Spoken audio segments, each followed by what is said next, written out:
Ouvintes, bem-vindos à primeira edição do Escudo do Mestre, novo podcast de RPG, que sou o Guilherme, e eu, o Vitor Capivara, vamos agora começar a fazer, né? É um projeto novo ainda, mas vamos ver se dá certo. A gente quer que fique muito bom a coisa aqui, né, não?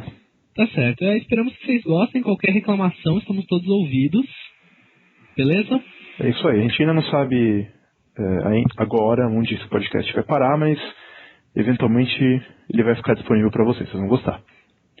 Ou esperamos assim, né? Verdade.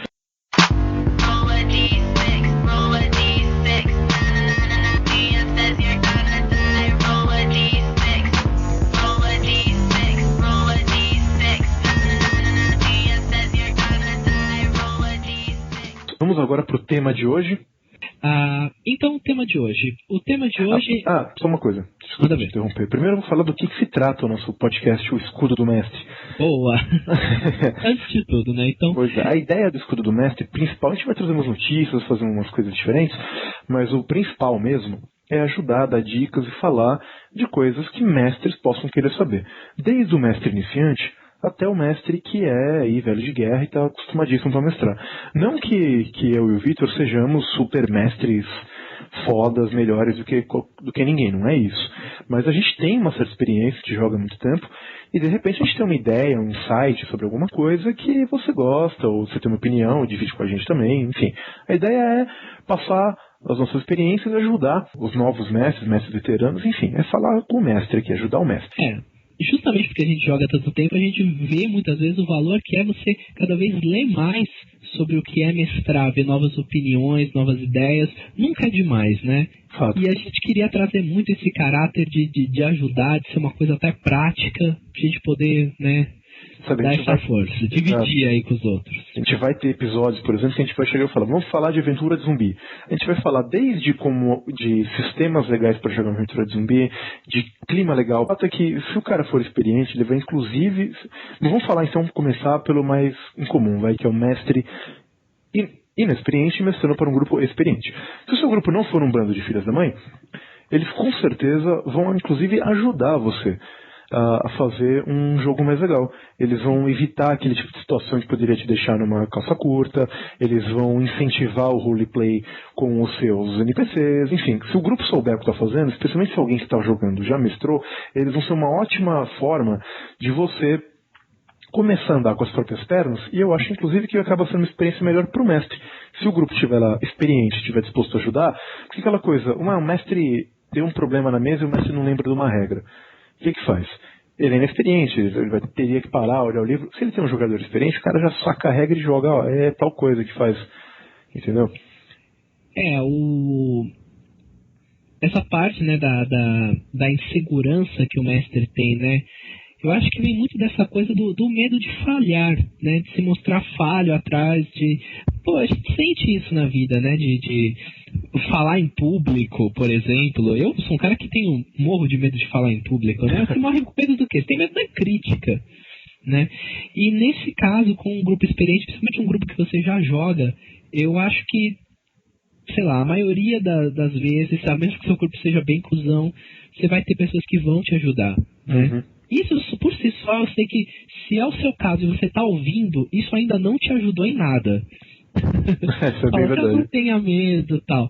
Mas vamos tentar ir atrás, né? Mas uma coisa que eu falo que nem, sabe quando você tá mó afim de pular na piscina e tal, aquele puta dia frio, você põe o pé na água e ela tá geladaça, mas você tá muito afim de ir pra piscina, e que é aquela coisa, aquele medo, mas na hora que você pula, você não quer mais sair. Uhum. Primeiro tem aquele choque, mas você não quer mais sair, é a mesma coisa. O dia que você mestrar, você tá inexperiente lá, tá morrendo de medo, o dia que você sentar e mestrar, você não larga mais, é muito gostoso. Justo. Então vale a pena dar esse pulo de fé, esse leap of faith, pra, sei lá, né, pulo de fé, não sei, mas enfim. Leap of faith. Pra sua primeira oportunidade, especialmente se o seu grupo é experiente. Eu acho que ajuda mais. Agora, se o seu grupo é inexperiente, o que você faz? Você é inexperiente, o grupo também é inexperiente. Aí eu acho que depende um pouco de com quem você está jogando. Se as pessoas estiverem interessadas no jogo per se, elas vão gostar.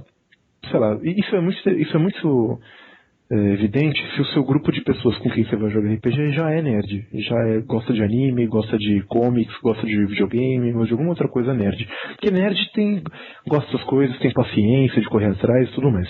Verdade. Então, um grupo inexperiente, ele pode ser muito interessante, porque ele vai aprendendo junto. Se todo mundo estiver afim, você não tem que ter medo de chegar e falar, olha, mas e se eu mestrar mal e meu grupo não quiser mais jogar? Não é bem por aí. Tudo bem, você pode mestrar mal e as pessoas não terem vontade de jogar. Além disso, eu vou dizer uma coisa pra você muito de cara. A sua primeira aventura não vai ser a sua melhor aventura. Ah, com certeza. Eu vou falar isso agora. Porque assim, a gente tem essa coisa, eu não posso errar, eu não posso... E se a aventura ficar ruim? Se a aventura ficar ruim, pegue outra ideia e faça uma nova. Eu jogo RPG há 10 anos, né? Mestro há 10, jogo há 9. Comecei mestrando. E eu já tive aventuras péssimas. Péssimas. Eu já tive aventura que o jogador dormiu na mesa. É o clássico. Nem por isso desisti. Eu acho que um mito que a gente tem que quebrar um pouco aqui sobre a insegurança do mestre, não é um mito, mas é uma crença que nós temos, é difícil mesmo de quebrar, é que o mestre é o responsável pela diversão. Se você mestre uma aventura e a aventura for ruim, você vai parar e falar assim, nossa, a culpa foi minha, eu como mestre falhei. Eu não fiz uma aventura legal, eu não fiz cenas de ação legal, eu não tenho o que os jogadores queriam, a culpa foi minha. Eu acho que tem um pouco dos jogadores pensarem nisso, e tem muito do próprio mestre pensar isso. Isso é muito verdade. O jogo foi ruim, a culpa é do mestre. O que, às vezes é verdade, mas a grande maioria das vezes não é verdade. A gente já conversou isso já offline umas vezes, e um bom grupo, um grupo legal, né, de jogadores, o mestre pode estar lá só para arbitrar as discussões e o jogo sai fantástico. Uma das melhores aventuras que eu já tive o prazer de jogar, o mestre quase não falava e nem era tão bom assim, mas os jogadores juntos criaram um jogo gostoso. A gente vai abordar isso mais pro futuro, mas eu acho que um jogo... Eu tive essa visão durante muitos anos da minha vida. Na verdade é um pouco difícil até pra mim me desligar dela agora. Mas um jogo que me ajudou a desligar era o Prime Time Adventures. É um jogo bem legal, com narrativa compartilhada. Só vou falar por cima mesmo, que não é o tema hoje. Pode ser um dia. Mas ele é um jogo que ajuda demais porque basicamente o mestre e cada jogador narra uma cena, né? Então todos são um pouco mestres. O fato é que, na minha opinião, você quebra um pouco esse paradigma de que o mestre que faz o jogo quando você começa a ter contato com esses RPGs, aspas, indies, com uma narrativa mais aberta. Você começa a perceber, se bem depois eu explico o porquê das aspas, mas você começa a perceber que o RPG ele é um jogo coletivo, ele envolve várias pessoas e todas elas são responsáveis pela diversão. O curioso é que até o mestre com pensamento clássico de a culpa é dele, ele percebe, por exemplo, às vezes tem um jogador problema. Ou é o cara muito apelão, muito advogado de regras, discute com todo mundo, alguma coisa, e esse cara deixa o jogo pior. Todo mundo consegue perceber isso. Mas, então, já é um indício de que não é só o mestre que faz o jogo. Um jogador que não está indo bem também piora o jogo. E o que acontece, então, se em vez de não estar indo bem, está todo mundo simplesmente não muito inspirado, o dia foi meio morno, sei lá. Acontece, mas o fato é que a boa sessão de jogo é um esforço coletivo, conjunto, entre o mestre e seus jogadores. Justo. Por exemplo, se você está mestrando uma aventura de terror, um Call of Cthulhu, um In Nomine Satanis, para pegar um negócio old school, você está mestrando um negócio de terror pesadão, e o seu grupo fica contando piada, seus jogadores ficam contando piada, você pode ser o melhor mestre da galáxia, cara. Você pode ser o Gary Gygax Come Again, por exemplo. Você pode ser o Bob Lovecraft contando a história, cara. Exato. Não vai dar certo. O jogador tem que ajudar, o grupo tem que estar naquele clima de ficar quieto, de ficar naquela tensão, de fazer umas coisas, sabe? O filme de terror, ele é legal porque de vez em quando o cara entra sozinho na sala escura. É meio idiota? É, mas o seu jogador que entrar sozinho na sala escura vai de repente fazer o jogo de todo mundo ficar mais legal. Exato. Eu acho que tem muito disso. Você pode pensar em filme, né? Como às vezes quando você vai ver um filme ótimo, com o feeling errado, né? Com a vontade errada, e aquele filme se torna péssimo, né? Eu acho que a gente tem que estar muito a cabeça aberta quando tá mestrando para isso. A responsabilidade não é só sua, né? É do jogo dos jogadores, e não se cobrar em excesso.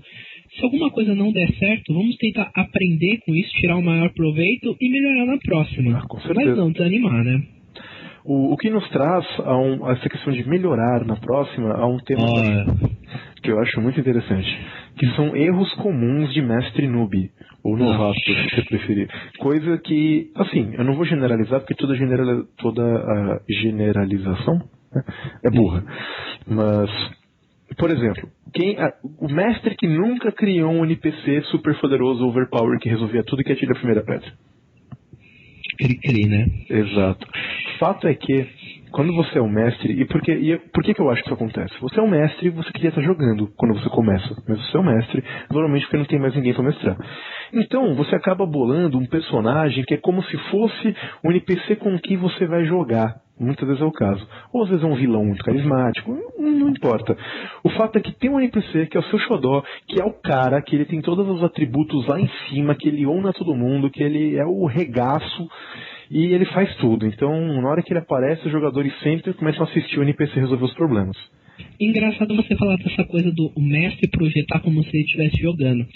Eu já tinha pensado nisso. Tinha uma fase da minha vida que eu falava, eu sempre coloco um NPC no jogo, que é o personagem que eu quero usar. E eu não exagerava com ele apareceu uma ou duas vezes, mas era uma coisa assim, nesse sentido. Mas eu sempre imaginei o NPC faz tudo que o mestre coloca como a ferramenta que o mestre vai usar para manter as rédeas sobre o grupo. Também é uma ideia interessante. Nunca tinha pensado por esse lado.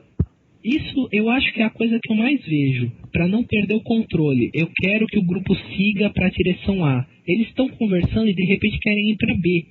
E aí eu tenho esse meu NPC no meio que justamente vai bater o martelo e falar, não, iremos para A. E vão, entendeu? Isso varia isso é bem interessante. De fato, é uma visão bacana que quando você para pensar, tem tudo a ver. Então chega um NPC super foderengo e ele tira um pouco como vou dizer, a liberdade, a free will, né, do seu grupo. Isso acontece mesmo e é um problema. Então a dica, e uma coisa interessante é que vários livros, isso é outra coisa que a gente tem que falar, na minha opinião. Se você quer ser um bom mestre de RPG, você tem que ler, negão. Leia. Exato. Você quer ser um bom qualquer coisa, praticamente tem que ler, né? Mas você quer ser um bom mestre de RPG, você tem que ler. E não ler só RPG. Ler um monte de coisa diferente. Ler desde anime até livros de fantasia, até livros de literatura clássica. Tudo vai te dar ideia para sua aventura e toda essa leitura vai se pagar muito na hora que você tiver que improvisar. A gente fala isso mais pra frente. Sim, eu sou um defensor, por exemplo, que as ideias, grande parte das ideias, elas não são boas nem más na sua concepção. O que acontece é a maneira como você às vezes executa. É aquela velha história de que não importa o que não importa a história, importa como ela é contada. Isso, muito bom. E é bem por aí. Então, mestre novato ou mestre veterano é uma conselho interessante. Não importa a história que você está contando. Você pode contar, por exemplo, a história do Exterminador do Futuro de um jeito diferente, que vai ser muito legal. Do tipo um certo amigo meu uma vez, né, Vitor, que mestrou Eberron a Morning Land lá, era praticamente um bagulho vindo do futuro junto com o Exterminador. Tinha umas coisas assim. Era Skynet fazendo aquilo. Sim. Então, é uma inspiração. Pois é. E fica legal. Eu já vi muito texto sobre isso. Quase qualquer livro que você pega para ler sobre mestrar tem conselhos do gênero: os jogadores são os astros da história, não façam NPC que rouba a atenção, os holofotes, que resolve todos os problemas. Quando eu comecei a jogar, não tinha tanto acesso a essas coisas. Então e não só eu, como a maioria dos mestres que jogavam comigo, tinham esse problema. Criavam lá o NPC que resolvia o problema, ou que era um vilão super da hora que dava cacete no grupo e ia embora, sabe? Esse tipo de coisa. Então, não façam isso. Ok. O que nos leva... Bom, você vai puxar o assunto? Não, pode puxar. Não, Se você vai puxar, muito legal. Se foi o que nos leva, muito legal. Manda ver. Então beleza. O que nos leva, quando a gente falou dessa literatura toda, o que você lê, então, para ser um bom mestre? Não é? Boa pergunta. O que ler para ser um bom mestre? Você tinha falado logo, primeiro, leia de tudo. Exato. Eu acho isso ótimo, primeiro para referências, às vezes misturar gêneros, é bom você ter um gosto bem amplo. Mas além disso, nós sempre temos algumas coisinhas, né, algumas coisas que a gente pode indicar para um bom mestre que está começando, alguém que quer saber muito bem, ok, o que quer dizer direito mestral, o que eu faço? Então, o que você tem para sugerir? Bom, para começar, antigamente eu via mais isso, hoje em dia eu não vejo tanto, mas de qualquer maneira fica a dica. Não ignorem os livros do mestre do sistema que você joga. A maioria deles tem alguma coisa, ou o capítulo de mestrar do livro de RPG que você está lendo. Não ignore. Muita gente faz isso. Muita gente, especialmente o pessoal veterano, chega e fala: mestro há 10 anos, eu sei mestrar pra cacete, já não preciso ler o capítulo aqui do livro do mestre de D&D que vai me falar como é que eu mestro. Acontece que, às vezes, você pega para ler esse texto e você acha coisas que você não espera. Um bom exemplo foi, eu mestrei D&D quarta edição por muito tempo, ainda tem uma campanha de D&D quarta edição rolando em Eberron, tá muito legal. Um dia eu faço um reporte de campanha na internet. Um dia. Pois é. Mas, o que acontece é o seguinte: o livro do Mestre 2, não tem em português ainda, o Dungeon Master Guide 2 do D&D, ele é revolucionário para você que joga D&D quarta edição. Para mim, pelo menos, mudou meu jeito de jogar D&D quarta edição. Ele chega e ele traz uma série de conceitos de RPGs indies para dentro do D&D. Ele traz uma série de conceitos de narrativa compartilhada, por exemplo, para dentro do D&D. Não é nada drástico a ponto de mexer com mecânico, o monstro ainda é um monstro, o jogador ainda é um jogador, D&D está lá bonitinho como sempre foi. Mas o fato é que ele chega, por exemplo, e dá ideias brilhantes que resolvem muitos problemas. Por exemplo, que mestre que não teve problema para juntar um grupo? Atire a primeira pedra. Pois é. Aquela coisa de você tem os personagens mais diferentes do mundo, você tem um assassino elfo doidão, junto com o paladino de Calmir, junto com o paladino da Justiça, se preferir, junto com... Insira seu Deus da Justiça aqui. Insira seu Deus da Justiça aqui. Junto com o mago Power Hunger, né, um mago que quer ser o todo-poderoso. E você põe essa galera junto, a primeira coisa que acontece é que todo mundo se odeia. E resolve, e começa a sair PVP no grupo, começa a sair porrada, começa a sair todo tipo de coisa que você não quer no seu grupo normal. Você pode até fazer um jogo assim, mas via de regra você não quer isso no seu grupo de RPG para mestrar uma coisa mais clássica, um D&D, por exemplo. E por que o Dungeon Master Guide 2 fala disso, por exemplo? Ele chega e diz o seguinte: chega e fala, vocês já se conhecem, vocês já são um grupo que se aventuram juntos. Só que em vez de ficar uma coisa forçada, ele recomenda que você crie, que o mestre e os jogadores coletivamente criem links entre esses personagens. Então, o paladino lá do Deus da Justiça e o elfo ninja assassino, de repente podem falar que uma vez o elfo ninja assassino foi contratado para matar um cara qualquer, que era um grande vilão, que o paladino estava atrás também. Eles se encontraram lá na sala do cara, o cara lá dormindo. Eles se encontraram, ou lutando, eles se encontraram, lutaram, chegaram num acordo, resolveram vencer o cara juntos e criaram um certo respeito juntos. Por isso eles funcionam juntos. E quando você faz esse link entre o grupo inteiro, você vai perceber que a mesa flui muito melhor. E eu vi esse conselho. Você cria uma rede, né, interligando os personagens. Você vê como na hora do jogo, isso tudo se torna... dá mais bala na agulha, né? Dá mais background, mais material para você trabalhar. Então, mesmo que seja uma cena, às vezes uma cena mais tranquila, é só uma cena para passar o tempo, numa viagem ou qualquer coisa, você já tem um monte de personagens com ligações entre eles, que podem fazer um comentário sarcástico aqui, uma piada ali, ou uma disputa de alguma maneira mais saudável acolá, entendeu? Uhum. Exato. E funciona muito bem, dá toda uma profundidade maior ao seu jogo.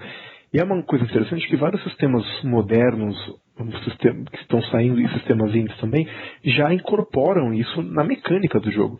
Você vai criar um personagem no Dresden Files RPG, no Espírito do Século, que vai sair também, isso está construído no sistema. Você já cria o personagem lá, preenchendo os atributos e tudo mais, linkando ele com os outros personagens. É uma coisa que dá muito certo. Uhum. Então, bom, além de ficar essa boa dica, é aquela coisa, isso é num livro que muita gente torce o nariz, que não vendeu tão bem, tanto que o terceiro já saiu, o livro do jogador 3 do D&D, mas não saiu um livro do Mestre 3, por exemplo. E que tem dicas fantásticas, e ele tem uma outra dica que é muito legal, que é você falar para todos os seus personagens criarem um NPC. Os jogadores criarem um NPC. Que pode ser desde um inimigo até um servo, passando por um mentor, qualquer coisa do personagem dele. Então, de repente, né, você, mestre, já tem 5 NPCs ligados ao grupo prontinhos para inserir na sua história, para criar histórias em cima. É uma técnica muito legal. Então, bem legal. Pois é. Fica essa recomendação de ler esse setor do mestre. Às vezes você está lendo um livro de um RPG que tem um tema diferente, sei lá, um sci-fi, o próprio Dresden, que é uma fantasia urbana, e na capítulo de mestragem desses livros, eles trazem como vou dizer assim, coisas que você tem que fazer com seu jeito de mestrar, o que é legal de ter naquele tipo de cenário, naquele tipo de jogo.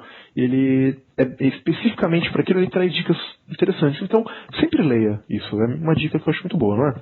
Muito boa. Eu vou aproveitar para, já que estamos falando do livro do mestre, falar do livro do mestre da 3.0, D&D 3.0, que foi escrito pelo Monte Cook. Um cara que eu gosto muito, admiro muito o trabalho. Faz um tempo que ele não lança nada, que eu não sei se ele está lançando alguma coisa, mas... também sempre que ele se mexe nos trabalhos, ele faz uns negócios megalomaníacos, né? Ele faz coisas incríveis.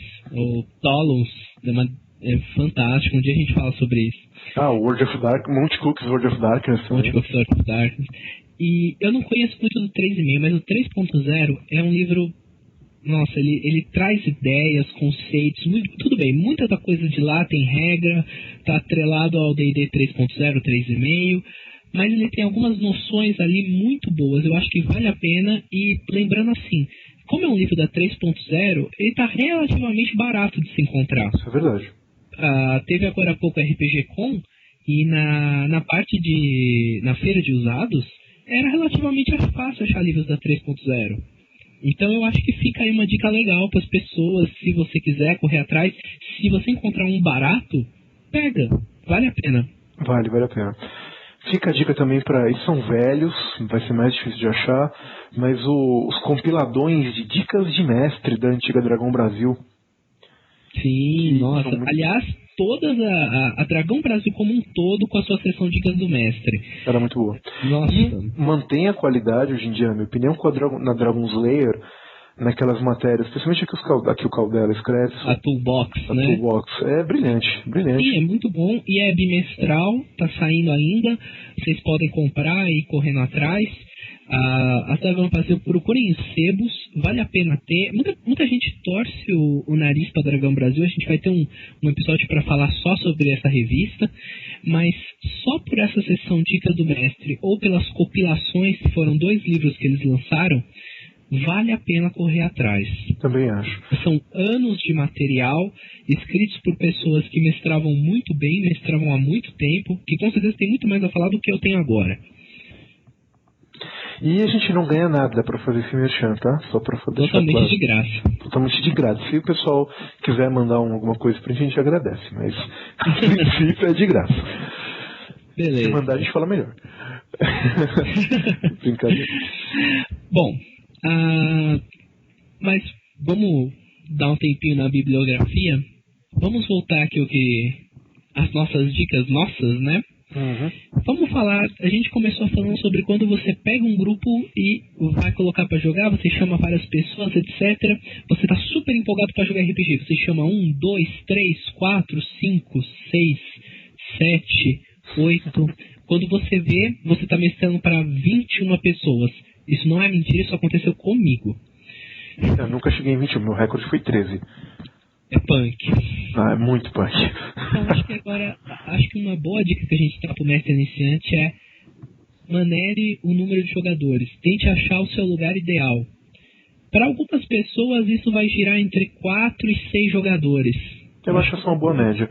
Mas eu, na minha experiência pessoal, eu acho que se você quer fazer um jogo pesado interpretativamente falando, especialmente no critério de desenvolver personagens, você quer fazer um jogo em que você vai fazer um personagem lá com puta background, você quer desenvolver todas as pequenas nuances e detalhes da personalidade daquele personagem, e você quer ter muito tempo no palco, por assim dizer, você precisa de um grupo menor. Aí eu acho que 4 pessoas estourando, 3 é o ideal.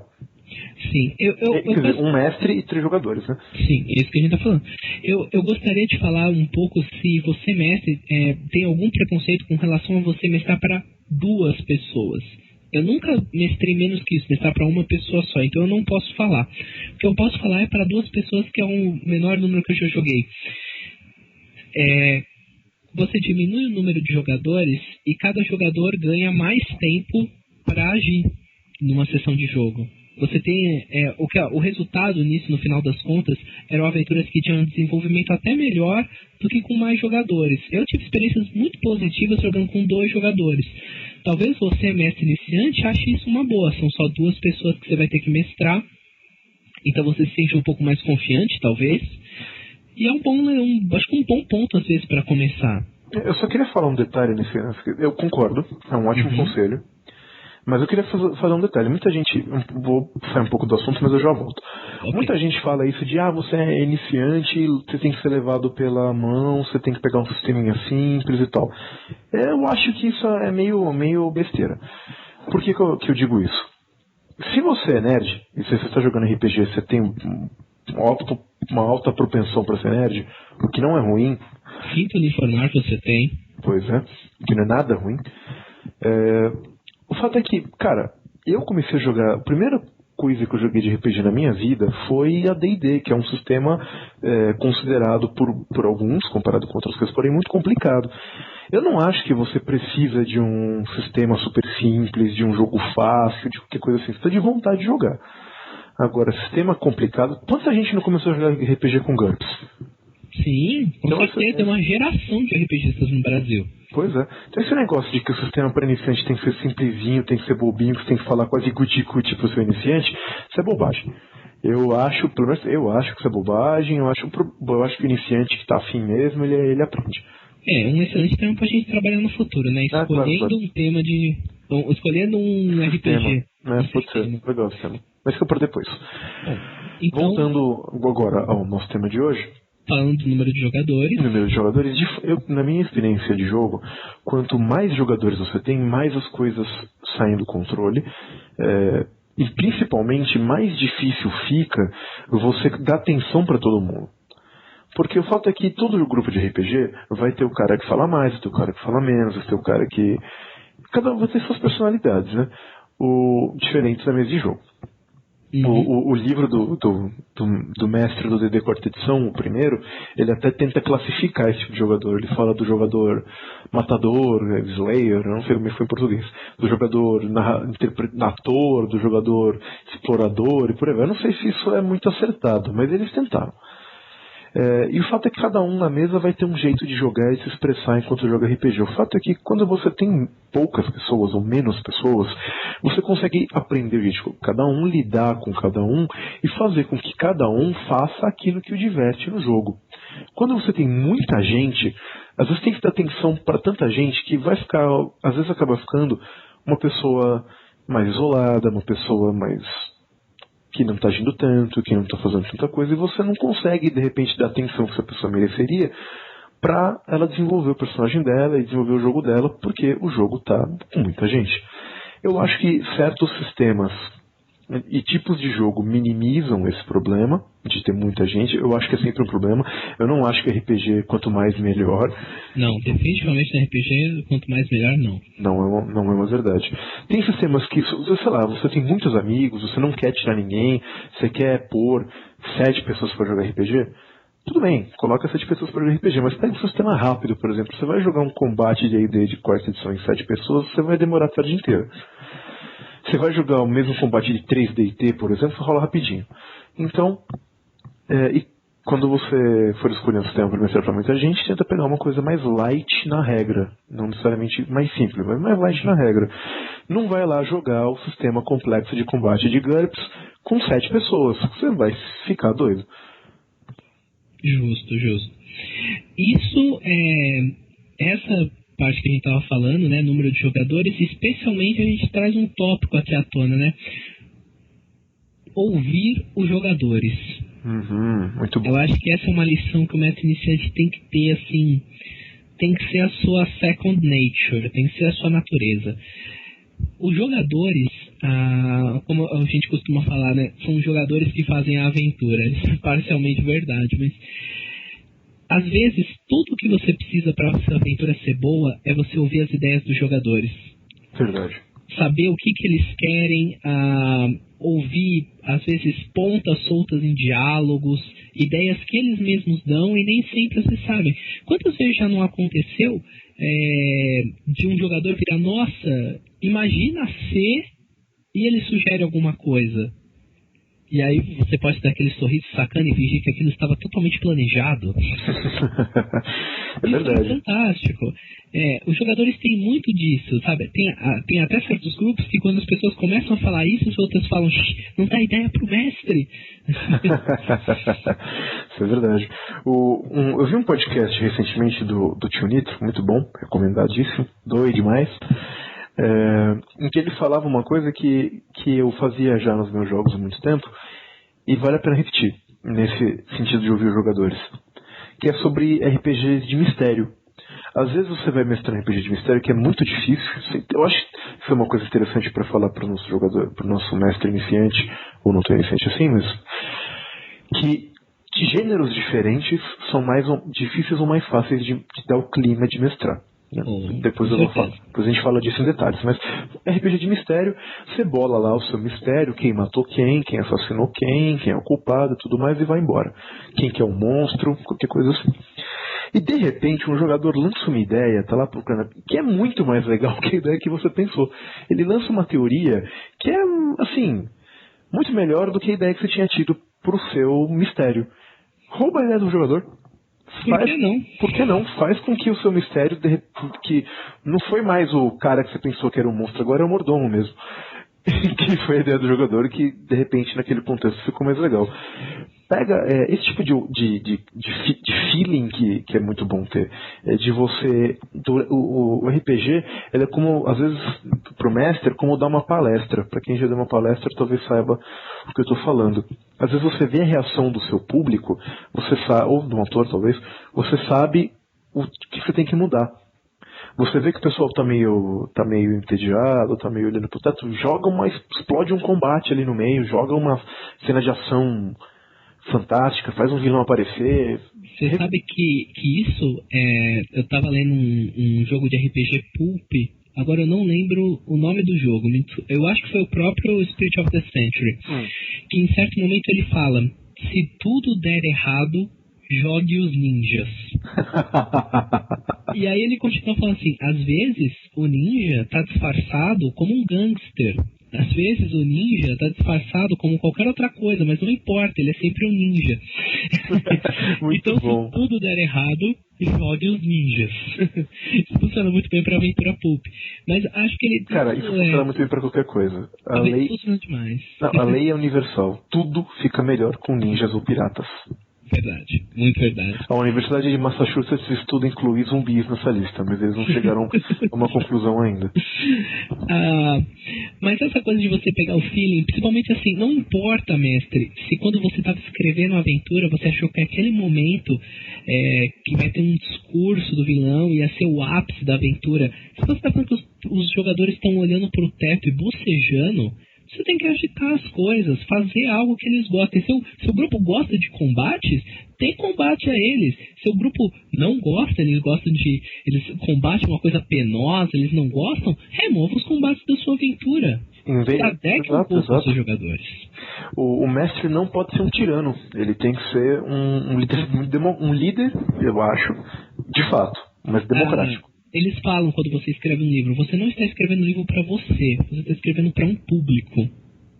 E ao contar essa história de RPG, isso é muito verdade. Eu lembro uma história que mostraram pra mim, vou contar um relatinho aqui rápido, foi extremamente frustrante por causa disso. Tinha lá, era uma aventura de fantasia medieval, todo mundo lá, seus personagens, e tinha um casamento que ia acontecer entre o rei e a rainha, quer dizer, a princesa e o príncipe, né, que virariam o rei e a rainha e tudo mais. E tinha uma ideia que ia ter um assassinato que iam tentar matar a princesa durante o casamento. E a gente estava lá para tentar impedir isso. E durante o jogo, o meu personagem era um ladrão, então ele era muito bom nesse tipo de coisa. E ele falou, eu vou tentar encontrar quais são as melhores maneiras de se entrar por esse prédio, nessa igreja. Aí eu vi que tinha um vitralzão gigante, assim, que ficava na frente do altar. E eu falei pro mestre, qual que é a possibilidade de entrarem por esse altar? Ele falou, rola um teste. Eu rolei um teste bom. Ele falou, muito difícil, os caras teriam que ser muito bons para conseguir entrar por esse vidro, porque deu lá os motivos dele. Então eu falei, tudo bem, o vidro não vou entrar por ali, bolei o diploma de defesa. E na hora que chegou o assassinato, os caras entraram pelo vidro, porque eles eram muito bons. Quer dizer, isso foi muito frustrante pro meu personagem e ver aquela situação. Quer dizer, o mestre tinha decidido que os caras iam entrar pelo vidro e não interessasse, podia colocar uma parede de chumbo na frente daquele vidro que os caras entraram pelo vidro. Isso não pode acontecer. Mas olha só que negócio, né? Porque seguindo o que a gente acabou de falar, às vezes o mestre não tivesse pensado e aí você deu essa ideia, eu acho que é aquela coisa, né? A ideia não é boa, não é ruim, a realização dela é que foi ruim. Pode ser. Porque talvez se ele tivesse sacado e falado, nossa, que ideia boa, entrar pelo vidro, e de repente ele tivesse falado pra você, tem grandes chances, e você tivesse planejado a defesa ali, teria sido interessante para ele. Teria. Ele teria usado a boa ideia do jogador para incrementar a história dele, ao mesmo tempo que ele recompensou o jogador pela boa ideia dele, ou pela interpretação dele. Dependendo de como ele fizesse, por exemplo, isso é uma coisa que eu discuto, mas enfim, se de repente era extremamente necessário que o ataque acontecesse, que, sei lá, a princesa fosse raptada, isso seria o mote de toda a aventura, digamos, não sei se foi.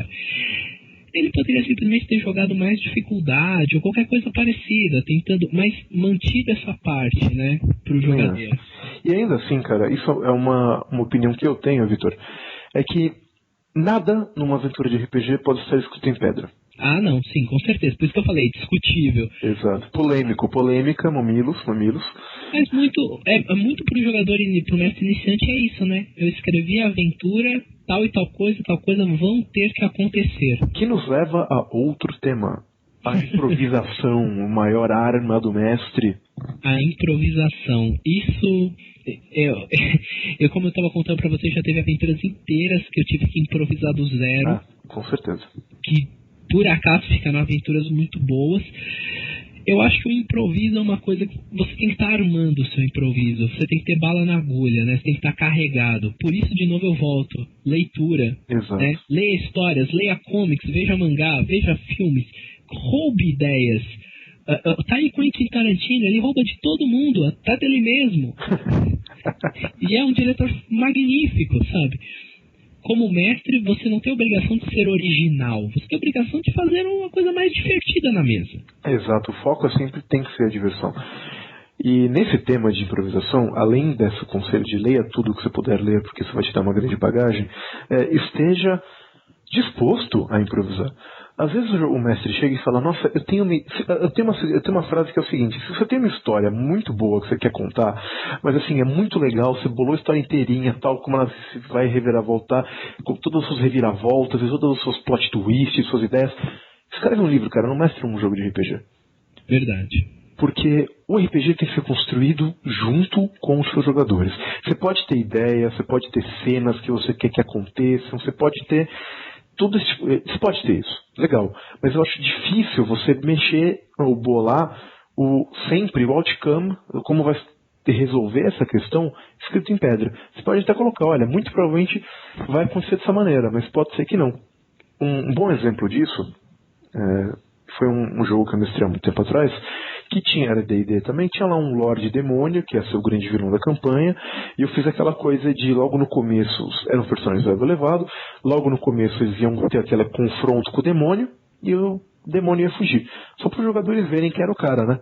Uhum. Só que os jogadores deram um cacete no demônio. Eu não esperava que fosse. Eles tiveram muito boas ideias, rolaram muito bem nos dados e deram piau no meu demônio. Ele tentou começar a fugir desesperadamente. E só que os jogadores foram bloqueando todas as possibilidades de escapada. Então o demônio tentava mandar um teleporte, o mago já tinha deixado a ação dele pronta para dar uma counter spell, uma contramágica nesse teleporte. E foi indo de uma maneira que o principal vilão da minha história não tinha como fazer. Falei, quer saber? Ele morreu. Vocês mataram o grande vilão da história. Só que, como a história não podia acabar ali, eu tive aquela coisa. Porém, ele tem 5 irmãos, que agora vão querer se vingar de vocês mataram ele, e enfim, aí a plot foi para outro lado. Eu ainda usei muitas das coisas que eu tinha pensado para minha história original com um Lorde Demônio, só para distribuir entre 5. Eu mudei a estrutura da aventura, mas eu não necessariamente joguei fora o que eu tinha preparado. Muito bom, muito bom. Não, isso é uma coisa que eu li uma vez num livro de dicas de mestre, eu não me lembro qual foi, que é a questão da ilusão da escolha. Ah, isso é legal. Isso é muito legal. E que eu acho que é uma arma poderosíssima na mão do mestre também. Porque às vezes, mestre, você quer falar um pouco da ilusão da escolha? Eu falei muito já, fala você um pouquinho. Não, o que eu ia falar era sobre a ilusão da escolha, né? Você criar situações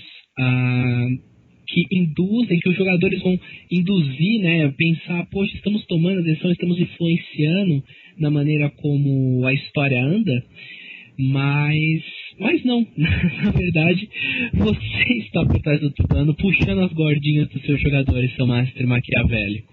Isso. Eu gosto de falar como, por exemplo, uns bons exemplos, até uma boa ferramenta de construção de aventura que eu vi uma vez, que é quando você planejar cenas aleatórias, assim, combate, por exemplo, né? E você faz lá uma ficha de inimigo rápido. E seus personagens estão lá, eles decidem ir para o ponto A ou ao ponto B. Vamos aqui pela montanha, pela floresta, pelo rio. Não importa por onde eles vão, na verdade. Você rapidamente tira algumas coisas e joga aquele combate. Reaproveita as situações, né? Exato. E isso é muito interessante da ilusão da escolha. Porque você pode preparar um jogo, ter todo prontinho lá, bonitinho, e os jogadores vão se sentir super felizes porque eles vão estar achando, entre aspas, que estão contando a história deles, que eles estão mudando o seu mundo de jogo de perna pro ar, mas na verdade eles estão seguindo o caminho que você planejou. É mais ou menos aquela coisa, um bom exemplo de ilusão da escolha que eu acho interessante. Existem 2 portas à frente do jogador que eles podem abrir. Eles não sabem qual que é a porta certa que levará aos aposentos da princesa, por exemplo. Coisa bem piegas, né, pra gente explicar fácil. Aí eles vão e abrem a porta da direita. Aí na porta da direita eles encontram, na verdade, o vizir fazendo o vizir é sempre mal, né? Então é o vizir. Então o vizir preparando a sua plot maligna com o general e os jogadores chegam lá para interromper a situação. E aí eles não acharam o quarto da princesa. Mas se eles tivessem escolhido a porta da esquerda, eles também iam ter encontrado o vizir e o cara e o general planejando seu plano maligno. A questão é, você deu a ilusão, isso foi um exemplo muito simples, você deu a ilusão da escolha quando você deixou o jogador falar, olha, eu vou entrar por essa porta ou por aquela. Mas na hora que ele entrou, aconteceu a cena que você queria que tivesse acontecido. Exato. E se eles voltarem depois olharem a outra porta, bom, aí você inventou alguma coisa. Mas... eu improviso aí. Não, mas eu lembro até de um exemplo, a aventura de Ebon que você mencionou, uma das últimas vezes que a gente jogou, que vocês tinham que ter uma parte que vocês iam atravessar as planícies, né, as Talenta Plains. Eu me lembro. E vocês tinham várias opções do como vocês poderiam ir. Vocês podiam pegar um airship, vocês podiam achar uma caravana que fosse atravessar, vocês podiam pegar cavalos e ir por si só tentando topar a viagem, que eu achava que era o método mais perigoso. Vocês no mínimo iam precisar de um guia ou qualquer coisa assim. Mas não importa muito qual método vocês iam escolher. O que importa é que em determinado momento vocês ia ter um traidor viajando com vocês e vocês iam se ver no meio das planícies, desprovidos do seu meio de locomoção. Então, se vocês fossem num airship, o cara ia sabotar o airship ia cair e tal, não sei o que lá. Se vocês fossem com uma caravana de mercadores, o cara ia cortar e espantar os cavalos. E por aí ia, sabe? Eu só tinha isso na cabeça. Vocês vão ter que fazer metade da travessia da maneira como vocês tivessem e a outra metade a pé. E por aí vamos fazer. Sim, muito bom. Então essa é uma boa dica que fica aí para os jogadores, nossos mestres, aliás, é a ilusão da escolha aliada à improvisação. O importante, exato. O importante, na minha opinião, nesse ponto, é nunca forçar as coisas, nunca deixar as coisas ficarem parecendo que foram descidas goela abaixo do jogador. Então, por exemplo, se naquela cena lá do vizir e do general, vamos supor que você tinha pensado que o general fugia, ou ir embora, ou fazer qualquer coisa.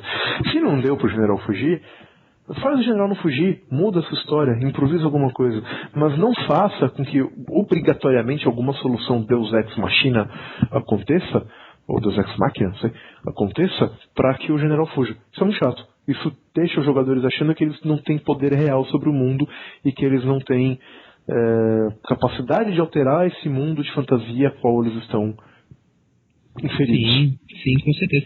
Isso leva a gente num dos tópicos que a gente vai falar, que é a liberdade do jogador, né?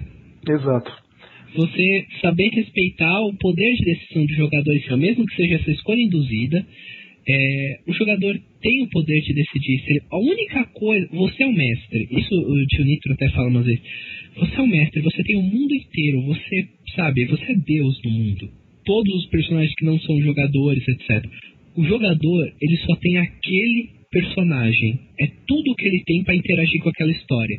Você vai tirar dele a única coisa que ele tem, que é o livre-arbítrio em cima desse personagem. Muito bom. Isso já é uma coisa que acho que não precisa nem falar, né? Mas é bom falar, que eu já vi mestre fazer. Nunca, não interessa a situação, vire para o seu jogador e diga: o seu personagem não faria isso. Impeça ele de fazer. Isso é terrível. Não faça isso. Se você, mestre, realmente achar que o jogador do personagem jamais faria aquilo, sei lá, o cara pegou um paladino de não sei quem, Deus da Justiça, bom e velho, e saiu por aí matando criancinhas, sei lá por quê, não faz sentido? Não é que não faz sentido. Faça que o jogador sinta as consequências dos atos dele. Deixa ele fazer o que ele quer, mas que ele sinta as consequências do que ele fez. Eu vou puxar uma coisa então. Essa coisa do não faça isso. Você tem experiência com D&D, né? As encarnações do D&D, muito mais do que eu. Deixa eu te perguntar uma coisa. Já se deparou com uma situação que você tem um personagem com uma tendência X ou Y e aí ele decide tomar uma decisão completamente contra essa tendência dele? Acontece o tempo todo. E aí, como é que você sugere? Já que D&D é uma porta de entrada, né? Um RPG jogadaço aí. Pois é, talvez a porta de entrada, né? Uhum. Mas essa pergunta, ela pode ser respondida de algumas maneiras. Depende um pouco da edição que você está jogando, depende um pouco do como você interpreta os alinhamentos, mas basicamente tem duas coisas que você pode fazer. Ou você diz: o alinhamento ele é rígido e, portanto, ao quebrá-lo, você troca de alinhamento. Uhum. Você sai lá do seu leal e bom e vai pro caótico e bom, por exemplo, porque você quebrou uma lei ou coisa assim. Ou você fala: o alinhamento ele é um guia. Então, 90% das vezes o seu jogador vai agir daquela maneira, o seu personagem vai agir daquela maneira. Mas, se ele agir diferente, isso não significa que ele troca de alinhamento. Apenas que ele é uma pessoa normal, que às vezes faz coisas que não são normais dessa pessoa. Às vezes ela está de mau humor, às vezes ela está irritada, às vezes uma pessoa que é muito calma está irritadiça. Isso acontece com as pessoas. Depende de como você quer trazer isso para o seu jogo. Se você quer jogar, como você quer interpretar o seu D&D. O problema é que pega aí um D&D quarta edição, o segundo método eu acho que é sempre melhor. Por quê? Porque D&D quarta edição não restringe alinhamento mais a item mágico que você pode usar, a classe que você pode pegar, esse tipo de coisa. É mais difícil você chegar no 3,5, por exemplo, Pathfinder, e falar: paladino, que você agora agiu de uma maneira que não é léu e bom, e você perdeu o seu léu e bom. E ele perde junto todos os poderes de paladino dele, todos os itens mágicos que ele só podia usar porque ele era bom e tudo mais. Contudo, isso gera jeitos diferentes de se jogar o mesmo jogo. Se você interpreta alinhamento como uma coisa rígida, o seu jogador ele vai se policiar para não transgredir o alinhamento dele e, consequentemente, perder as vantagens que ele tem por ser daquele alinhamento. Uhum. Se você não penaliza isso, o jogador ele vai interpretar da maneira que ele acha que é mais adequado interpretar naquele momento. Então é uma questão de gosto, de tipos diferentes de jogo que você vai ter. Justo, muito justo. E como você falou, né, encarar as consequências do ato. No caso do Paladino, por exemplo, já que você citou o exemplo, digamos que de fato ele tome uma decisão e, sei lá, cometa um ato que não deveria ter cometido. Poxa, isso dá uma ideia, às vezes, pra você fazer o cara perder os poderes e você tem agora um personagem que precisa buscar redenção, que pode dar um plot interessantíssimo pra um jogo, sabe? Com toda certeza. Talvez aí uma side quest bacaníssima, às vezes aquela folga do plot principal da sua aventura, tirar os personagens um pouco do lugar comum. Pro personagem que tá jogando com o Paladino, é um desafio pra ele correr atrás, ou então às vezes ele decidir que não vou correr atrás, agora eu sou essa nova pessoa, dane-se, meu Deus. E aí já joga para os outros personagens. O que outros personagens que eram amigos deles vão falar? Dele questionando a sua fé, dele resolver trocar isso. Será que ele vai se martirizar? Será que os outros vão ajudar? Olha só que sei lá, que material rico. Potencial dramático, né? Que potencial que você pode ter perdido simplesmente por falar, não, ele não faria isso nesse momento. Uma coisa que às vezes para você não fazia diferença se acontecesse ou não. Então, essa é mais uma dica que nós damos hoje para o jovem mestre iniciante, ou não só um jovem, mas um mestre iniciante, que é nunca restrinja a liberdade dos seus jogadores. Exato. Eu acho, inclusive, que isso cai evidente naquela outra questão que tinha falado antes. Se você está mestrando Call of Cthulhu e seus jogadores querem ficar tocando puteiro, os personagens querem ficar tocando puteiro, então significa que ou seus jogadores não estão contribuindo para um jogo bom, como eles têm que fazer para o jogo ser bom, ou eles não estão interessados em jogar aquilo. Então, joga outra coisa. Isso é uma outra dica interessante também para o mestre iniciante. Converse com os seus jogadores sobre o que você vai jogar. Por mais que ser mestre tem muito daquilo de, eu quero mestrar esse sistema aqui que é muito legal, que eu acabei de ver e que é legal, de repente o seu grupo, isso talvez não tão por tão iniciante, mas de repente o grupo não quer jogar aquilo. E se o seu grupo não quer jogar aquilo, não adianta você pôr goela abaixo do grupo, que não vai ficar legal. Às vezes, o que você tem que fazer um certo trabalho de convencimento para o grupo se interessar. Exato, para o grupo se interessar, perder um preconceito, jogar uma sessão. Mas não dá para você chegar e falar, a gente vai jogar uma campanha aqui de 50 sessões desse jogo que eu escolhi arbitrariamente, vocês gostando ou não. Você sabe que eu tenho muita dificuldade não de conseguir fazer, mas dessa ideia de eu conversar com os jogadores funcionar, mas não é por minha causa necessariamente, é por causa dos jogadores. Mesmo? Por quê? Então, toda vez, agora eu tô numa cidade nova, né, e eu tô reunindo vários grupos, né, reuni um grupo, separou tal, agora você não reuniu outro, mas cada vez que a gente tentava reunir e que eu sentava pra falar, gente, o que vocês querem jogar? Porque eu queria que eles dessem ideias. Ficava o silêncio, sabe? As pessoas, sei lá, X, sabe? E eu geralmente vinha com a ideia que eu estava assim, e eu acabava falando, se vocês não têm ideia, eu tenho essa aqui. E aí eu começava a vender o peixe, né? Fazer o lobby em cima da minha ideia. Sempre pronto, assim, a ouvir o não quero.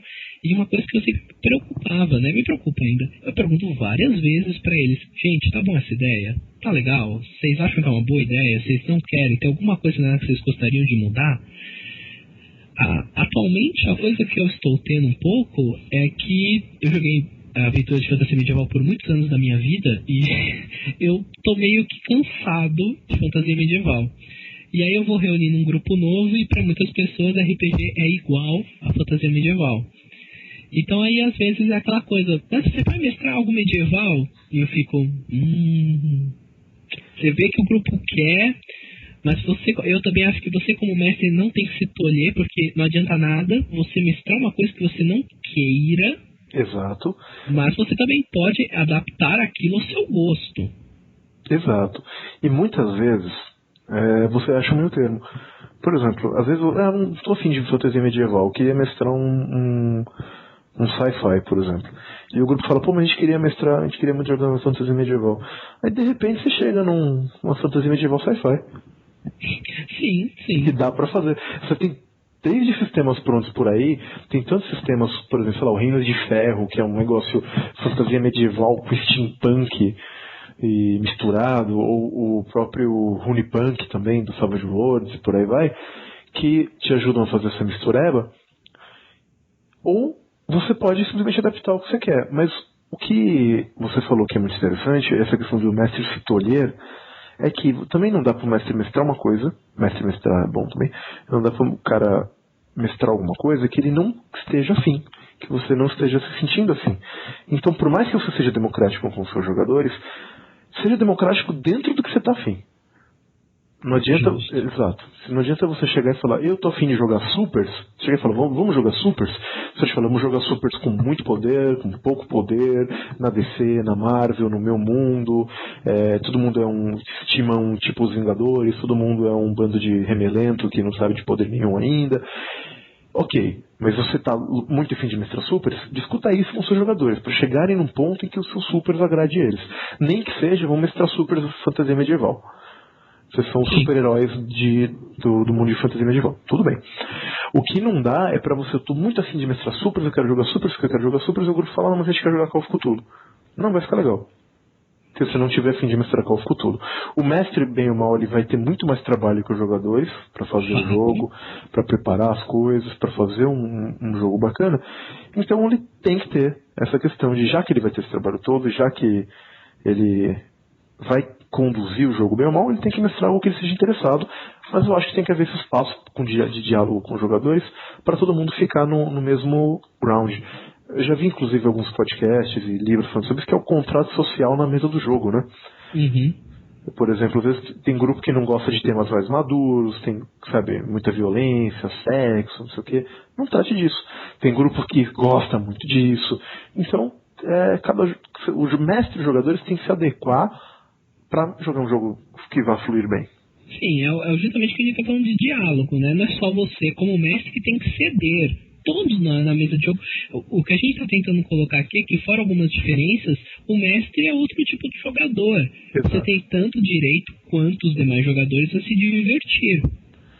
E você tem o ônus até de um pouco mais de trabalho para preparar. Então tem que ter isso em mente, né? Também acho. E bom, pra meio que encerrar, acho que a gente tá ficando apertado no tempo já, não? Verdade. Vamos falar de um tema que eu acho que é muito importante, que é o foco nos jogadores. A gente já estava falando disso esparsamente, vamos falar disso um pouco mais pontualmente.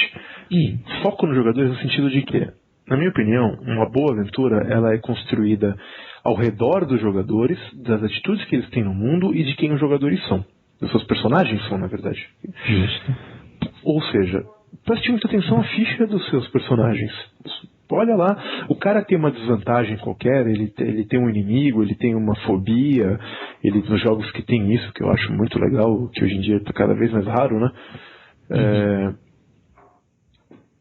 Põe isso no jogo. A ficha do jogador, às vezes, ela tem a chave para você vencer um bloqueio, por exemplo. Eu já tive situações de tenho que bolar uma aventura. Eu tenho algumas ideias, mas está faltando um recheio. O que eu posso fazer? Pego a ficha dos meus jogadores. Nossa, e essa habilidade aqui que esse jogador quase nunca usou? Seria legal se de repente essa habilidade fosse necessária para resolver determinado problema? Por exemplo, né? Sim. Ou isso, e hoje em dia é muito raro mesmo, mas digamos que você consiga que seus jogadores tenham um background, né? Você tenha uma história de personagem, talvez até escrita. Nossa. Isso é praticamente uma utopia, mas tudo bem. Mas digamos talvez que eles tenham um mínimo de história. Aproveite isso. Use elementos da história do personagem. Talvez personagens que ele mencionou, talvez não, talvez situações. Sabe, é aquela coisa de você chegar e falar, o personagem tem um inimigo. por exemplo. Isso pode desde estar no background dele, estar na ficha, o cara te falou, não importa. Não importa o sistema, não importa nada. Importa o background do personagem. Se ele falou, eu tenho um inimigo, quem que é seu inimigo? Sei lá, o cara que me ensinou magia, na verdade, ele queria me usar para eu ser parte de um culto maligno que ele estava formando, e eu fugi dele, ele via potencial em mim, mas eu fugi, e agora esse cara me persegue para me fazer voltar para o culto dele, quer eu queira ou não, por exemplo. Uhum. Aí você na sua aventura tinha lá um necromante maligno que ia fazer alguma coisa. Pô, cara, de repente agora esse necromante maligno não é o cara que estava atrás do personagem, é o cara que ensinou magia pra ele. Isso vai dar. Você não mudou a sua história que você queria contar, que você queria fazer, e você vai dar todo um novo sabor para a experiência de jogo desse cara, na hora que ele, na torre do grande necromante maligno, que fazendo seu ritual arcano para dominar o mundo, e chegam jogadores para impedi-lo, e é o cara que ele lembra da infância, e, já ficou muito legal. Aquele cara vai ser especial. Eu lembro uma vez, uma experiência que eu tive com um jogador que ele fez uma história, na época eu cobrava, foi no começo que eu comecei a jogar, na época eu cobrava história de jogador. Depois eu aprendi que, nunca faça isso, nunca cobre que seu jogador traga uma história pra você. Primeiro porque vai ser menos frustrante pra você. Ele não vai trazer, né? Mas enfim, dessa vez tinha. E esse jogador, ele tinha feito uma história na qual ele era filho de uns comerciantes numa cidade X, e ele tinha um rival, que era um cara que era de uma família comerciante rival, e ele tinha, sabe aquela coisa, né? Desde pequeno os dois eram rival, meio Gary e Ash no Pokémon, sabe? Sei. Os dois eram rivais, etc, disputaram a mesma mulher, mas ele sempre ganhava. Né? Na história ele colocou que ele sempre ganhava, ele até tinha comprado esse personagem como inimigo. E tudo bem. Não foi exatamente por causa disso. Na verdade, eu achei que a história do cara estava perfeitinha demais e eu quis dar uma avacalhada com ela. Mas enfim, em determinado momento eles foram para aquela cidade. E no momento que ele chega na cidade, todo feliz, porque a família dele era um dos maiores comerciantes e tal, ele vê que a família dele está morando na casa e a casa está destruída. E aí ele vai conversar, os pais dele estão lá vivendo com farrapos, quase como mendigos, e o pai dele vai contar que depois que ele deixou a cidade, o rival dele não tinha mais quem impedisse muito bom do cara dominar. E aí o cara comprou as dívidas da família, a família estava super endividada pra cima do cara, e o jogador tinha largado a menina que ele namorava, essa menina acabou casando com o inimigo dele. Eu sei, isso é clichê pra caramba. Mas, gente, no momento que ele chegou na cidade, todo feliz, querendo mostrar a família dele, se sentiu dono da cidade, e ele viu aquilo, a situação como a família dele tava, e a namorada, e o vilão basicamente tinha ganhado. Enquanto ele saiu para viver aventuras e etc., o cara tinha ficado e seguido essa coisa de comerciante e descontou toda a raiva de anos e anos perdendo na família do cara. Muito bom. Ele no final não tinha muito o que fazer, ele não tinha feito nada ilegal, etc. Os personagens passaram pela cidade, ficaram um tempo e basicamente saíram sem alterar nada na cidade. Isso foi uma coisa interessante. Ficou um clima até de derrota no grupo, sabe? Nós não tínhamos o que fazer, mas foi uma experiência muito legal, assim, o jogo correu muito bem por causa disso. Muito interessante. Então fica aí a nossa dica final do dia, né? Beleza. De use o que o seu personagem trouxer para você. Vale muito a pena. Bom, essas foram as nossas dicas para mestres iniciantes, novatos e não tão novatos assim, mas que estejam interessados no que a gente tem a dizer sobre mestrar. Foi um episódio mais dirigido ao jogador, ao mestre, na verdade, sem tanta experiência no tema. A gente falou de temas muito básicos, muito simples. Eu espero que... Falamos muito por cima de cada um deles. Exato. Se os ouvintes gostarem, falem pra gente sobre o que mais vocês gostariam de ver a gente falar. Se tem algum tema que vocês querem que a gente aprofunde nessa... Muito do que a gente falou dava um podcast inteiro. Então fala se tem algum tema, de repente, que vocês querem que a gente desenvolva no podcast, que a gente fala. Ouvintes, esses somos nós ouvimos nós querendo ouvir vocês. Exato. Nós ouvimos os jogadores e os ouvintes, olha só. Isso quase dá um tema, um mote, né? Um mote, sei lá. Tô lendo muito inglês.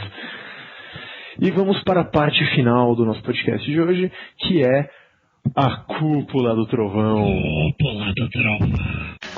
You know you got it.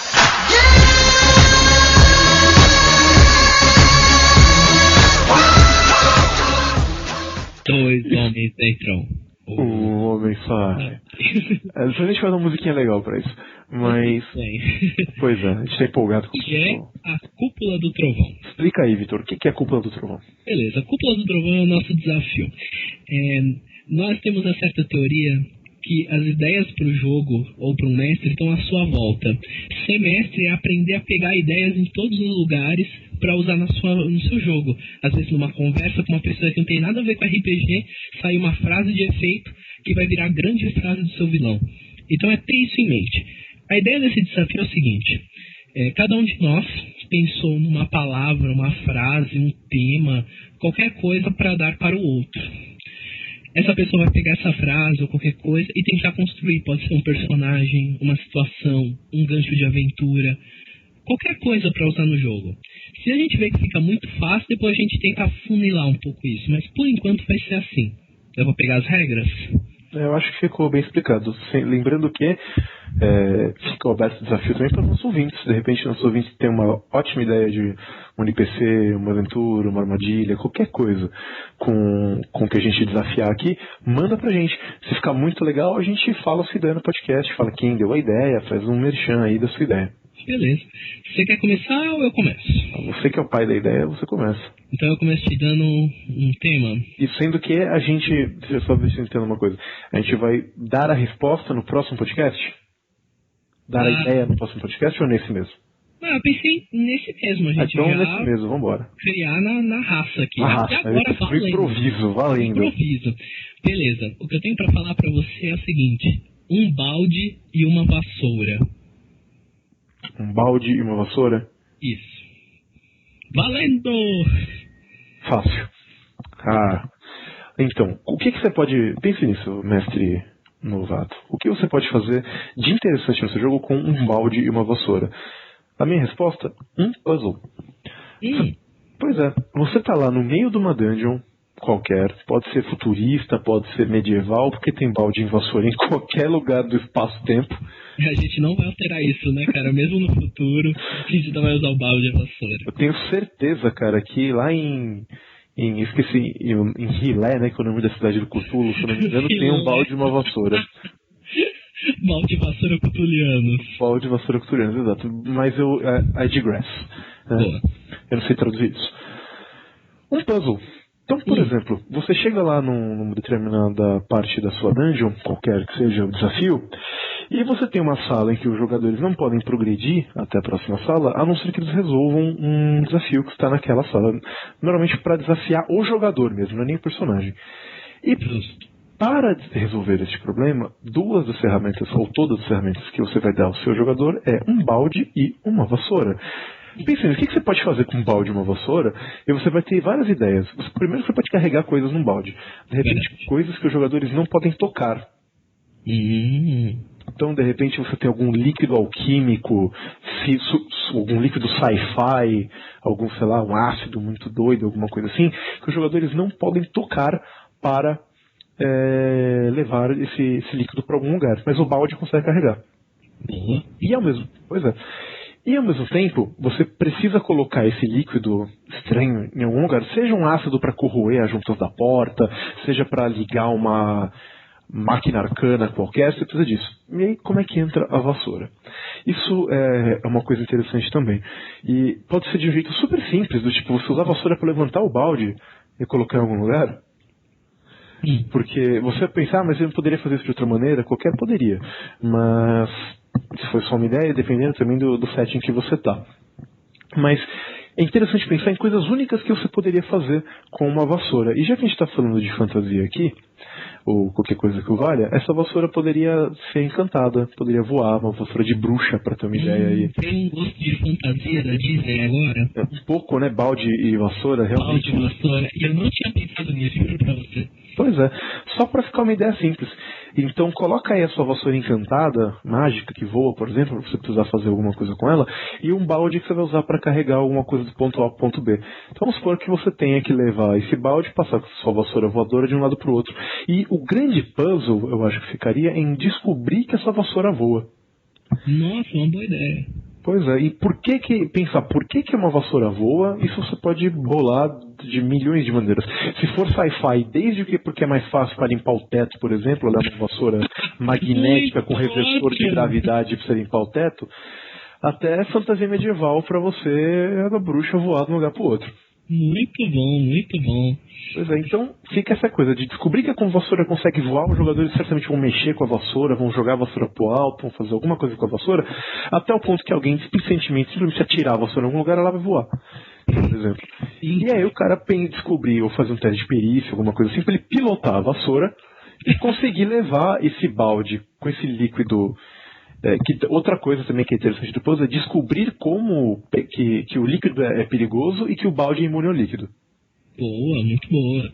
Então, e aquela coisa mais importante de um puzzle é porque afinal de contas, se um puzzle está lá é porque alguém sabe resolver. Então, se existem os elementos do puzzle, os elementos para resolvê-lo tem que estar dentro dessa sala. Então, é que nem jogar Portal. Se tem alguma coisa na sala, você vai usar para resolver o puzzle. Sim, com certeza. Portal ensina. Pois é. Então, se tem uma vassoura e tem um balde, para alguma coisa isso tem que servir. Então, é essa a minha resposta para o balde e a vassoura da cúpula do trovão de hoje. Incrível que você deu as ideias do puzzle e não foi nem parecido com nenhuma das ideias que eu tive. Porque eu não sei se aconteceu com você, mas eu pensei no tema, tomando banho, por isso eu vi um balde e uma vassoura no banheiro. E eu tive ideias. Cara, seu microfone ficou péssimo agora. Nossa, peraí. Melhorou? Não. Tá distorcendo o som um pouco. Nossa. E agora? Tá ruim ainda. Melhor? Melhorou. Melhorou. Então, nossa, não foram nem parecidas com as suas, mas tudo bem. Fala um pouquinho aqui o que você pensou, dá umas duas dicas aí do que você pensou. Tá bom. Na verdade, eu tive uma ideia principal, mas foi porque eu já fiz um personagem assim. Ele era... No caso era com outras coisas, mas dá pra fazer com balde e vassoura. Imagina assim, um cara que é sei lá, ele é um empregado, ele limpa o chão de uma caverna. E o grande sonho da vida dele é ser um paladino. E um dia ele resolve seguir esse sonho dele com um balde na cabeça como um elmo, a vassoura na mão como uma lança. Interessante. Me lembrou de fantasia da Disney. Eu pensei nos personagens entrando na torre ou no laboratório abandonado de um mago, e da vassoura ser um NPC, sabe? Da vassoura tá lá falando, comunicando, e talvez uma coisa até um pouco A Bela e a Fera.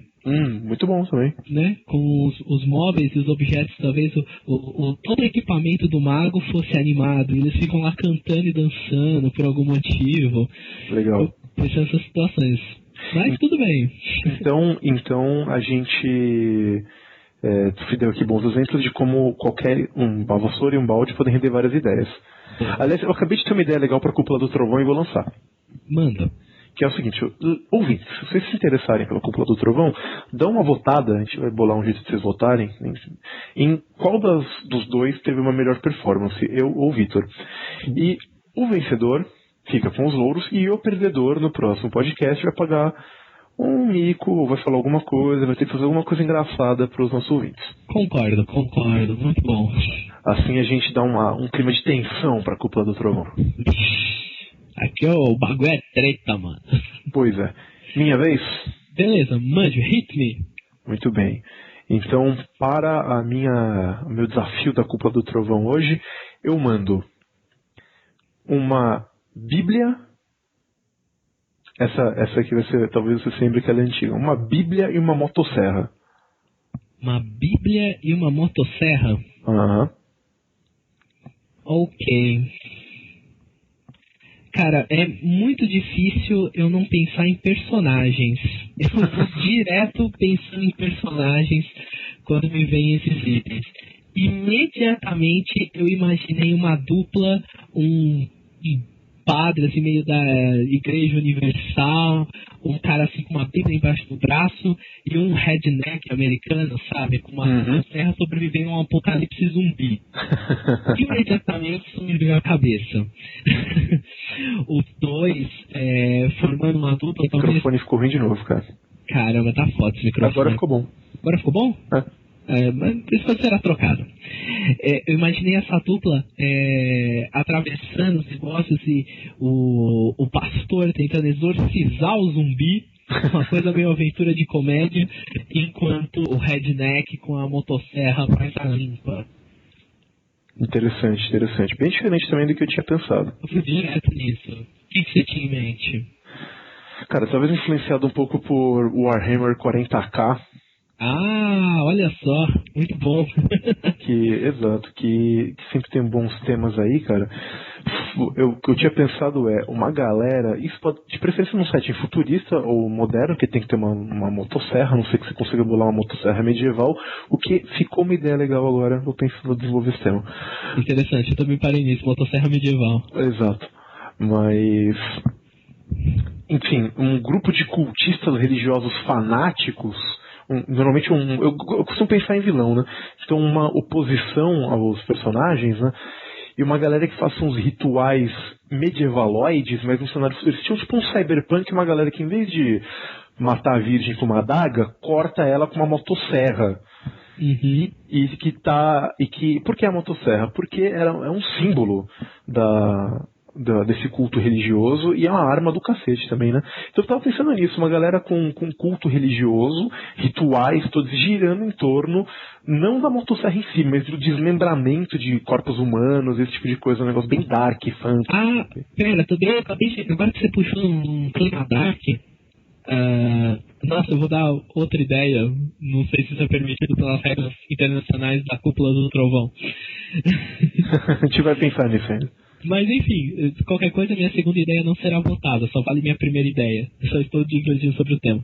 Mas eu acabei de pensar naqueles road movies, bem no estilo Massacre da Serra Elétrica, uma mistura de Massacre da Serra Elétrica com Children of the Corn, qual que é o mesmo nome? Colheita Maldita. Nossa! Os personagens assim, vocês são pessoas normais, vocês estão fazendo uma viagem, acaba a gasolina numa cidadezinha no interior dos Estados Unidos. E tem um culto religioso maluco lá dominando. E, cara, motosserra com certeza. Que coisa de slasher movie combina mais do que uma motosserra. Só o som daquilo já te dá medo. Brilhante. Então, esta foi a Cúpula do Trovão. Cúpula do Trovão. A gente tá pensando no slogan ainda, gente. Depois vocês falam pra gente. Um slogan legal nas linhas de 2 homens entram, 1 homem sai. A gente pensou em 2 temas entram, uma ideia sai. Mas tá pensando em alguma coisa aí. Se vocês gostarem dessa ideia, falem pra gente. Então este foi o primeiro episódio primeiro de muitos, espero, do escudo do mestre. A gente ainda não tem um slogan também para o nosso escudo do mestre. A gente está bolando em alguma coisa. Estamos continuando. As melhores mentes estão pensando nisso. Exato. A Universidade de Massachusetts inteira parou para pensar no slogan pra gente. Total. Porque tem que ser em Massachusetts. A Universidade de Massachusetts. Exato. Então, ficamos por aqui hoje, com o escudo do mestre. Espero que vocês tenham gostado do nosso primeiro episódio. O segundo episódio, a gente já tem o tema? Nós já temos o tema, mas ele é surpresa para os nossos ouvintes. Eu deixar a expectativa, o cliffhanger. Ah, sei. Isso aí foi uma illusion of choice comigo, que eu tô ligado. Mas beleza. Então, ouvintes, espero que vocês tenham gostado. Fiquem aí até o próximo Escudo do Mestre. Nós vamos voltar. Não vai ter um fadecast aqui, a coisa vai ficar. Então, até a próxima. Porque podem ter podcasts melhores, mas nenhum deles tem a Cúpula do Trovão. Porque nenhum podcast tem fanáticos religiosos com a serra elétrica. Nenhum podcast tem fanáticos religiosos com uma motosserra. É isso aí, ouvintes. Até mais.